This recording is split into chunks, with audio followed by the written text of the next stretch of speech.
Here is a boiling water reactor. Let's do a little spin.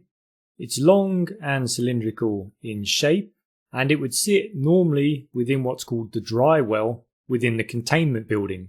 You can see there are a lot of penetrations that go through the BWR. Some are quite large. This one here, as an example, is quite small. We've got our feed water inlet. This is our feed water sparge pipe. Feed water comes in through this connection. It flows into this sparge pipe, this circular ring with these nozzles on it. In fact, if we configure it, we can take a better look. There you go. We're spraying feed water into the middle of our BWR. So water is coming out at the base of our diffusers. We've actually got this cover plate here that connects to the shroud, and that's what stops the water from flowing simply downwards. It has to flow through the jet pump, the feed water and the recirculation water. Comes out here, and then it will flow around these other items. These are the guide tubes for the control rods.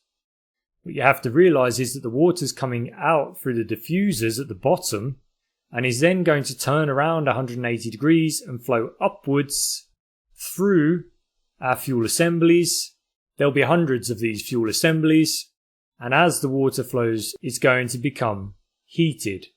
Once we've passed through the fuel assemblies, we get to the top of the shroud, and the steam that's being produced is going to flow out of these tubes here, and these tubes help us to separate the water from the steam. So why do we have all this?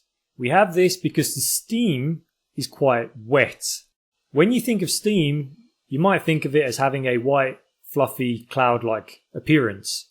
You can't see steam in reality. Steam is a gas. What you're seeing when you see the steam come out of a kettle is actually moisture droplets, as to say liquid water, suspended in the steam. Even when the steam flows out of all of these standpipes, it still then has to flow through our steam dryers, and our steam dryers represent a tortuous flow path. You can see they've got this grid-like pattern here.